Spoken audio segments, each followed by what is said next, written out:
L'Union des forces du changement, en abrégé UFC, regroupement de partis politiques, 17 au total, issus de l'opposition, a observé ce vendredi 1er mars 2024 sa rentrée politique. L'événement s'est déroulé dans le premier arrondissement de Libreville. Lors de sa prise de parole, le président en exercice de cette centrale, le républicain Joachim Mbachi-Pambou, n'a pas manqué de dénoncer quelques violations observées depuis la prise au pouvoir du CTRI, notamment la révision de la charte de la transition qui s'est faite 3 fois en 6 mois, la vie chère, le chômage chronique qui gangrène au sein de la population et tout autre point aussi important. Je suis honoré de prendre la parole ce jour pour traduire la volonté et le message des militantes et militants de l'Union des forces du changement, en abrégé UFC. Le contexte de la transition est venu, malgré tout, montrer à la face du monde qui est aujourd'hui.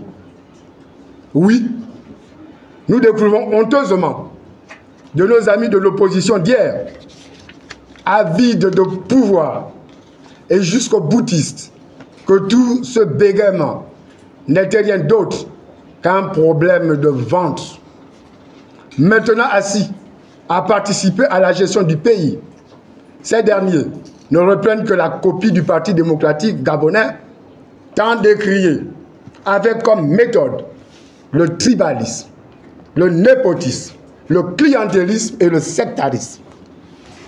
Alors que nous pensions que nos divergences d'approche et de stratégie sur la question essentielle de faire partir le régime Bongo PDG, participer à la richesse de notre écosystème politique, nous observons étonnamment que ceux qui revendiquaient la vertu sont en réalité des mécréants des principes républicains et des opportunistes sans moralité.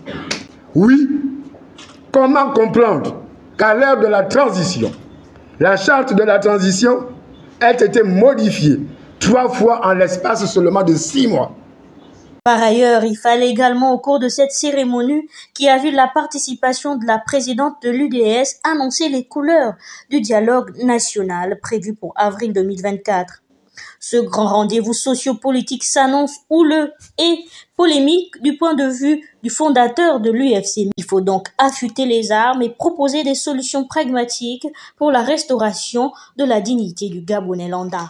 C'est le moment de féliciter le président en exercice, puisque vous conduisez l'UFC à ce qui va être un dialogue.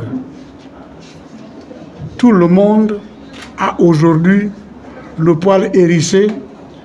Tout le monde aujourd'hui s'est dit il va se dire des choses. Effectivement, il va se dire des choses. Effectivement, nous allons nous dire les vérités.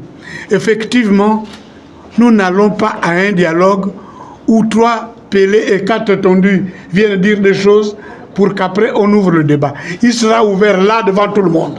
Et tout le monde dira ce qu'il faudrait dire. De quel Gabon voulons-nous demain pour vous? De quel Gabon voulons-nous demain pour vos enfants? Nous n'allons pas ici déjà ouvrir la trame du débat. Nous serons là. Je vous le promets, nous serons là. Pour sa part, la présidente de l'UDS, par ailleurs secrétaire générale de l'UFC, prenant la parole à son tour, est revenue sur les raisons qui ont motivé en 2009 la mise en place de cette centrale. Fidèles à leurs idéaux, le regroupement de partis politiques de l'opposition entend toujours défendre l'intérêt supérieur de la nation et de soutenir l'action du CTRI. Ceux qui nous accusent de tous les noms d'oiseaux avaient été associés tant dans les institutions de l'époque que dans les divers gouvernements qui ont plongé notre pays au bout du précipice. Mesdames et messieurs, Hugo Eugenio Prat, plus connu sous son nom de plume, Hugo Prat disait que si la vérité blesse, c'est la faute de la vérité. Nous ne manquerons pas de toujours restituer la vérité. C'est pour cette raison que nous invitons nos contradicteurs à un débat public pour faire preuve de cohérence.